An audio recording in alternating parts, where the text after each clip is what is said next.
ജീവിതത്തിലെ സുഖവും സന്തോഷവും സആദത്ത് എന്ന് പറഞ്ഞാൽ ഈ ഹദീസിൽ പറഞ്ഞ ഈ കാര്യം അതുകൊണ്ട് ഉദ്ദേശിക്കുന്നത് ഒരിക്കലും ജീവിതത്തിൽ യാതൊരു പ്രശ്നവുമില്ലാത്ത അവസ്ഥ എന്നല്ല.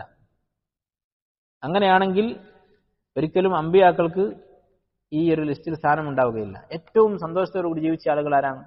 അലം നശ്റഹ് ലക സദ്റക്. മുഹമ്മദ് നബി സ്വല്ലല്ലാഹു അലൈഹി വസല്ലം അല്ലാഹു പറയുകയാണ്, അലം നശ്റഹ് ലക സദ്റക്, നിനക്ക് ഞാൻ ഇൻശിറാഹു സദ്ർ, ഹൃദയവിശാലത നൽകിയില്ലേ എന്ന് അല്ലാഹു തആല ചോദിക്കുകയാണ്. ആലോചിച്ച് നോക്ക്, ഈ സൂറത്തിൽ പറയുന്നത് എന്താണ്?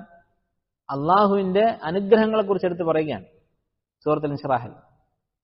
മുഹമ്മദ് നബി സ്വല്ലല്ലാഹു അലൈഹി വസല്ലമക്ക് അള്ളാഹു കൊടുത്ത നിഅമത്തുകൾ എണ്ണി പറയുകയാണ്. അപ്പൊ ആ നിഅമത്തിൽ ഒന്നാമത് പറഞ്ഞ കാര്യമാണ് ഇൻശിറാഹു സദ്ർ, മനസ്സിന്റെ സന്തോഷം, വിശാലത. ഇത് ഈ സൂറത്ത് ഇറങ്ങുന്നത് എവിടെയാണ്? മക്കിയായ സൂറത്താണ്. മദീനയിലാണെങ്കിൽ കുറച്ചെങ്കിലും നമുക്ക് പറയാൻ ഭൗതികമായ ചില കാരണങ്ങളൊക്കെ ഉണ്ടായിരുന്നു. അധികാരമുണ്ട്, മറ്റു ചില അസ്ബാബുകളുണ്ട്. അവിടെയും കുഴപ്പങ്ങളും പ്രശ്നങ്ങളും ഉണ്ടായിരുന്നു. യുദ്ധങ്ങളുണ്ടായിരുന്നു, വധഭീഷണി ഉണ്ടായിരുന്നു, വധശ്രമങ്ങൾ ഉണ്ടായിരുന്നു, രോഗങ്ങളുണ്ടായിരുന്നു, സിഹറുണ്ടായിരുന്നു, അങ്ങനെയുള്ള പ്രയാസങ്ങളൊക്കെ ഉണ്ടായിട്ടുണ്ട്. പക്ഷേ അതിനേക്കാളും എത്രയോ ഇരട്ടിയാണ് മക്കയിൽ. ആ സമയത്താണ് അല്ലാഹു തആല പറഞ്ഞത് അലം നശ്റഹ് ലക സദ്റക്. ഇതിൽ നിന്ന് ഉലമാക്കൾ ഇസ്തിംബാത്ത് ചെയ്യുന്നത് എന്താണ്?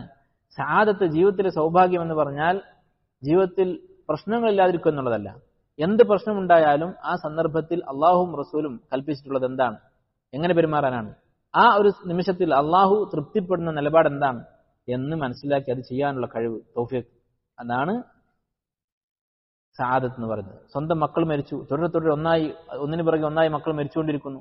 അപ്പൊ അവിടെ നെഞ്ചു തടിച്ച് കരയാതെ ഇന്നാ ലില്ലാഹി വ ഇന്നാ ഇലൈഹി റാജിഊൻ, അൽഹംദുലില്ലാഹ്, അള്ളാഹുവിന്റെ ഖദറിന്റെ പേരിൽ അള്ളാഹുവിനെ സ്തുതി എന്ന് പറഞ്ഞ് ഇന്നൽ ഐന ലതദ്മഅ വ ഇന്നൽ ഖൽബ ലയഹ്സൻ, മനസ്സിൽ വിഷമമുണ്ട്, കണ്ണിൽ നിന്ന് കണ്ണീര് വരുന്നുണ്ട്. വലാ നഖൂലു ഇല്ലാ മാ യുർദി റബ്ബന, അള്ളാഹുവിന് തൃപ്തിയില്ലാത്തൊന്നും പറയുകയില്ല. ഈ നിലപാട് അതാണ് നബി സ്വല്ലല്ലാഹു അലൈഹി വസല്ലം ഉണ്ടായിരുന്നത്. അതാണ് സആദത്ത് കൊണ്ട് ഉദ്ദേശിക്കുന്നത്. ഏറ്റവും വലിയ മുസീബത്തുകൾ, അശദ്ദുന്നാസി ബലാഅൻ അൽ അംബിയ, അമ്പിയാക്കൾക്കാണ് ഏറ്റവും കൂടുതൽ പ്രശ്നങ്ങൾ ഉണ്ടാവുക, ഭൗതികമായ പ്രശ്നങ്ങൾ. പക്ഷേ ആ പ്രശ്നങ്ങൾ നേരിടാനുള്ള ഖുവ്വത്ത് അല്ലാഹു കൊടുക്കും. അതാണ് സആദത്ത് കൊണ്ട് ഉദ്ദേശിക്കുന്നത്. അധികം ആളുകളും നേരത്തെ നമ്മൾ പറഞ്ഞ രണ്ടാമത്തെ ഇനത്തിൽപ്പെട്ട മാർഗങ്ങളായിരിക്കും ജീവിതത്തിൽ സന്തോഷം ഉണ്ടാക്കാൻ വേണ്ടി സ്വീകരിക്കുക. അതിന്റെ പിന്നാലെയായിരിക്കും അധികം ആളുകളുടെയും പരിശ്രമം. യഥാർത്ഥ കാരണങ്ങളാണെങ്കിൽ നമ്മൾ ആദ്യം പറഞ്ഞതുമാണ്, കൂടുതൽ നിലനിൽക്കുന്നതും കൂടുതൽ സന്തോഷം നൽകുന്നതും അത് ഒന്നാമത് പറഞ്ഞ അസ്ബാബുൽ ആഫിയാണ്. അതിനാണ് നമ്മൾ പരിശ്രമിക്കേണ്ടത്. അതാണ് യഥാർത്ഥത്തിലുള്ള വിജയം.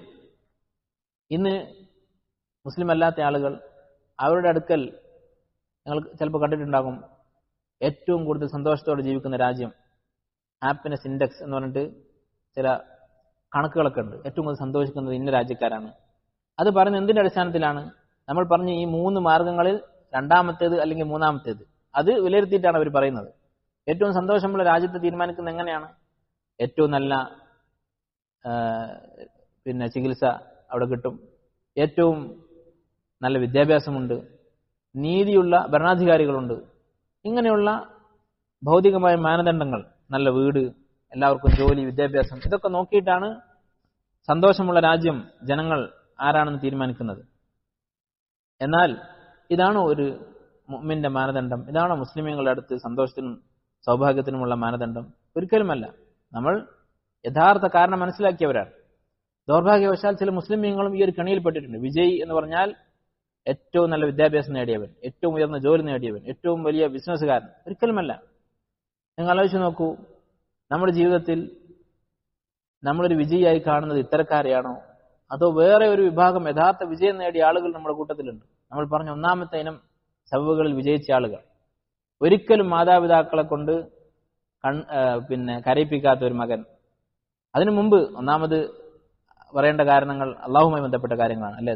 ശിർക്ക് ചെയ്യാത്തവൻ, അതുപോലെ മസ്ജിദിൽ ഒന്നാമത്തെ സ്വഫ് നഷ്ടപ്പെടുത്താത്തവൻ, ജമാഅത്തിൽ ഒരിക്കലും പിന്തു നിൽക്കാത്തവൻ, ബാങ്ക് കൊടുക്കുമ്പോഴേ പള്ളിയിലെത്തുന്ന ഒരുത്തൻ.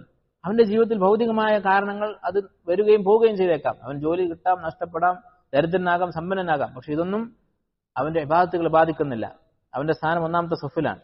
അതുപോലെ വെള്ളിയാഴ്ച നേരത്തെ പള്ളിയിലെത്തും, ഫജ്ർ കഴിഞ്ഞ് വീട്ടിൽ പോയി ഉടനെ തന്നെ, ശുറൂക്ക് കഴിഞ്ഞ് ഉടനെ തന്നെ പള്ളിയിലേക്ക് പോവുക, അല്ലെങ്കിൽ പരമാവധി നേരത്തെ പോവുക, വെള്ളിയാഴ്ച അവസാനത്തെ സമയം ഒരാഴ്ചയും മുടങ്ങാതെ ദുആ ചെയ്യുക, പതിവായി മാസത്തിൽ ഒരിക്കലോ 2 തവണയൊക്കെ ഖുർആൻ ഖത്തം തീർക്കുക, എല്ലാ റമളാനിലും ഇഅ്തികാഫ് ഇരിക്കുക.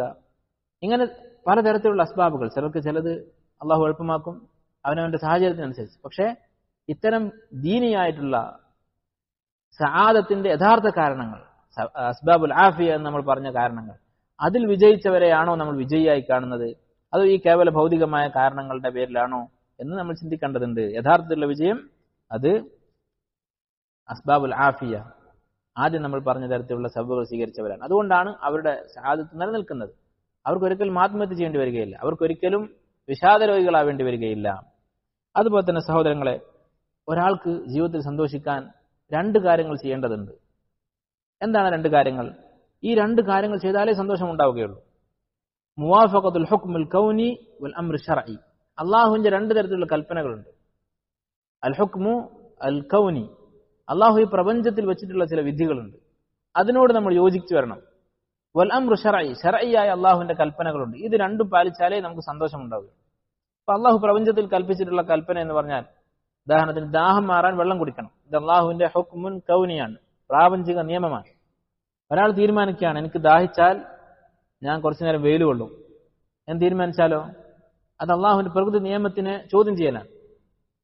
അതുപോലെ ധാരാളം നിയമങ്ങൾ, വിശന്നാൽ ഭക്ഷണം കഴിക്കണം, അത് അള്ളാഹുവിന്റെ നിയമമാണ്. അതുപോലെ തന്നെ സമ്പാദിക്കണം, ഹലാലായ മാർഗത്തിൽ സമ്പാദിക്കാൻ വേണ്ടി അധ്വാനിക്കണം, അത് അള്ളാഹു തആല നിശ്ചയിച്ചിട്ടുള്ള നിയമമാണ്. അതുപോലെ ശർഈയായിട്ടുള്ള ഹുക്കുമുകൾ നമുക്കറിയാം. അള്ളാഹുവിന്റെ ഹുക്കുമുകൾ, നമസ്കാരമായാലും തൗഹീദായാലും ഇങ്ങനെയുള്ള എല്ലാ ഹുക്കുമുകളും, ഇത് 2 പാലിച്ചാൽ മാത്രമേ ഒരാൾക്ക് ജീവിതത്തിൽ സന്തോഷം ഉണ്ടാവുകയുള്ളൂ. അള്ളാഹു തആല പറഞ്ഞു, അലാ ലഹുൽ ഖൽഖു വൽ അംർ, അള്ളാഹുവിനാകുന്ന സൃഷ്ടിയും കൽപ്പനയും. എന്നാൽ 2 തമ്മിലുള്ള വ്യത്യാസം? സൃഷ്ടി എന്ന് പറഞ്ഞാൽ ഭൗതിക നിയമങ്ങൾ, അള്ളാഹുവിന്റെ പ്രാപഞ്ചിക നിയമങ്ങൾ. വൽ അംർ എന്ന് പറഞ്ഞാൽ ശർഈയായ അള്ളാഹുവിന്റെ കൽപ്പനകൾ. ഇത് 2 പാലിക്കുന്നവർക്കേ സന്തോഷം ഉണ്ടാവുകയുള്ളൂ. ഇന്ന് ഇത് 2 തെറ്റിക്കുന്നത് കൊണ്ടാണ് മനുഷ്യർക്ക് എല്ലാ മുസീബത്തുകളും ഉണ്ടാകുന്നത്. അള്ളാഹുവിന്റെ ശർഈയായ കൽപ്പനകളെയും അനുസരിക്കുകയില്ല, അതുപോലെ അള്ളാഹുവിന്റെ പ്രാപഞ്ചികമായ നിയമങ്ങളെ പോലും ചോദ്യം ചെയ്യുക. ഉദാഹരണത്തിന് അള്ളാഹു തആല മനുഷ്യനെ നമുക്കറിയാം സൃഷ്ടിച്ചത് ആണും പെണ്ണുമായിട്ടാണ്. ഇന്നാ ഖലഖനാകും മിൻ ദക്കരിൻ വ ഉൻസ, ഒരാണിൽ നിന്നും പെണ്ണിൽ നിന്നുമായി നിങ്ങൾ സൃഷ്ടിച്ചിരിക്കുന്നു. ഇതാണ് അള്ളാഹുവിന്റെ പ്രാപഞ്ചികമായ സുന്നത്ത്. അപ്പൊ ആളുകൾ ഇതിനെ വെല്ലുവിളിക്കുന്നു, ആണും പെണ്ണുമല്ല, 3ഉം 4ഉം 5ഉം ഒക്കെ വിഭാഗങ്ങളുണ്ട് എന്ന് പറയുന്നു. ഇങ്ങനെയുള്ള ചിന്തകളുടെ പിന്നാലെ പോകുന്നവർക്ക് എന്തെങ്കിലും സമാധാനവും സ്വസ്ഥതയും ഉണ്ടോ? കേവലം നൈമിഷികമായ മാധ്യമങ്ങൾ വരുന്ന അല്പകാലത്തെ പ്രശസ്തി മാത്രം അവർക്ക് ലഭിക്കും. പിന്നീട് നമ്മൾ നിരന്തരം കണ്ടുകൊണ്ടിരിക്കുന്നു ഇത്തരം ചിന്താഗതികൾക്ക് അതിന്റെ സ്ഥാപകരായ ആളുകൾ, പ്രചാരകരായ ആളുകൾ ആത്മഹത്യ ചെയ്യുന്നു, തമ്മിൽ അടിച്ചു പിരിയുന്നു. അതുപോലെ വളരെ ദയനീയമായ ദുരന്തങ്ങളായി അവരുടെ ജീവിതം അവസാനിച്ചു പോകുന്നു. അതുപോലെ അള്ളാഹുവിന്റെ ഓരോ നിയമവും, വജഅൽന അൽ-ലൈല ലിബാസ വജഅൽന അൻ-നഹാറ മആശ, രാത്രി നിങ്ങൾക്ക് കിടന്നുറങ്ങാൻ വേണ്ടി സംവിധാനിച്ചതാണ്, പകല് നിങ്ങൾക്ക് സമ്പാദിക്കാൻ അധ്വാനിക്കാൻ വേണ്ടി നിശ്ചയിച്ചതാണ്. നേരെ തല തിരിച്ചിട്ടുണ്ട് കുറെ ആളുകൾ. രാവിലെ നേരം വെളുക്കുന്നവരെ ഉറങ്ങാതെ ഇരുന്ന് പലതരത്തിലുള്ള വിനോദങ്ങൾ, പകൽ കിടന്നുറങ്ങുക. ഇങ്ങനെയുള്ള ആളുകൾക്ക് പല മാനസിക രോഗങ്ങളും ഉണ്ടാകും. അല്ലെ, പല ആളുകളും ഈ കൗൺസിലർമാരുടെ അടുത്ത് പോകും, സൈക്കോളജിസ്റ്റുകളുടെ അടുത്ത് പോകും. എന്താണ് ഇത്രയധികം ഈ മാനസിക രോഗത്തിന്റെയും അതുപോലെ തന്നെ ഈ അഡിക്ഷന്റെയും ഇങ്ങനെയുള്ള സ്ഥാപനങ്ങൾ വർദ്ധിച്ചു വരാനുള്ള കാരണം? ഹോസ്പിറ്റലുകളെക്കാളും ചിലപ്പോൾ ഹോട്ടലുകളെക്കാളും കൂടുതലുണ്ടാകും കൗൺസിലർമാർ. എന്തുകൊണ്ടാണ്? അവർ ഈ രോഗിയുടെ പ്രശ്നങ്ങളൊക്കെ കേട്ട് അവസാനം പറയുന്നത്, എങ്ങനെയാണ് ഉറക്കം, ദിവസം എത്ര മണിക്കൂർ ഉറങ്ങുന്നുണ്ട്, മര്യാദക്ക് പോയി ഉറങ്ങിയാൽ തീരുന്ന പ്രശ്നങ്ങളേ ഉള്ളൂ. അപ്പൊ എന്താ അതിന്റെ ചുരുക്കം? അള്ളാഹുവിന്റെ പ്രാപഞ്ചികമായ നിയമത്തെ ചോദ്യം ചെയ്തു. അള്ളാഹു തആല ഉണ്ടാക്കിയ നിയമമാണ്. വജഅൽന അൽ-ലൈല ലിബാസ, രാത്രി വിശ്രമിക്കാനുള്ള വസ്ത്രമായി അള്ളാഹു തആല നിശ്ചയിച്ചതാണ്. അതുപോലെ തന്നെ അള്ളാഹു തആല നിശ്ചയിച്ചിട്ടുള്ള പ്രകൃതി നിയമമാണ് പുരുഷന്മാർ സ്ത്രീകളുടെ സംരക്ഷകരും അവരുടെ മേൽ അധികാരമുള്ളവരുമാണ്. അർ-റിജാലു ഖവ്വാമൂന അലൻ-നിസ, സ്ത്രീകളുടെ മുകളിൽ അള്ളാഹു പുരുഷന്മാർക്ക് അധികാരം നൽകിയിരിക്കുന്നു. ആ അധികാരം നൽകിയിരിക്കുന്നത് അവരോട് ദുൽമ ചെയ്യാൻ വേണ്ടിയല്ല, അവരെ സംരക്ഷിക്കാനും അവരുടെ കുറവുകൾ നികത്താനും വേണ്ടിയാണ്. ഈ നിയമം ചോദ്യം ചെയ്തു. തോന്നിയതുപോലെ സ്ത്രീകൾ ചെറുപ്പത്തിൽ മാതാപിതാക്കളെ ധിക്കരിക്കുന്നു, വളർന്നു വലുതാകുമ്പോൾ സഹോദരന്മാരെ ധിക്കരിക്കുന്നു, വിവാഹം കഴിച്ചു കഴിഞ്ഞാൽ ഭർത്താവിനെ അനുസരിക്കാതെ തോന്നിയതുപോലെ ജീവിക്കുന്നു. പിന്നീട് പലതരത്തിലുള്ള മുസീബത്തുകൾ ഉണ്ടാകുന്നു. അടിസ്ഥാന പ്രശ്നം എന്താണ്? അള്ളാഹുവിന്റെ നിയമം അനുസരിച്ചിട്ടില്ല. അപ്പൊ ഇങ്ങനെ അള്ളാഹുവിന്റെ 2 തരത്തിലുള്ള നിയമങ്ങളെയും അനുസരിക്കുന്നതിലൂടെ മാത്രമേ ഒരാൾക്ക് ഈ സആദത്ത് നേടാൻ സാധിക്കുകയുള്ളൂ.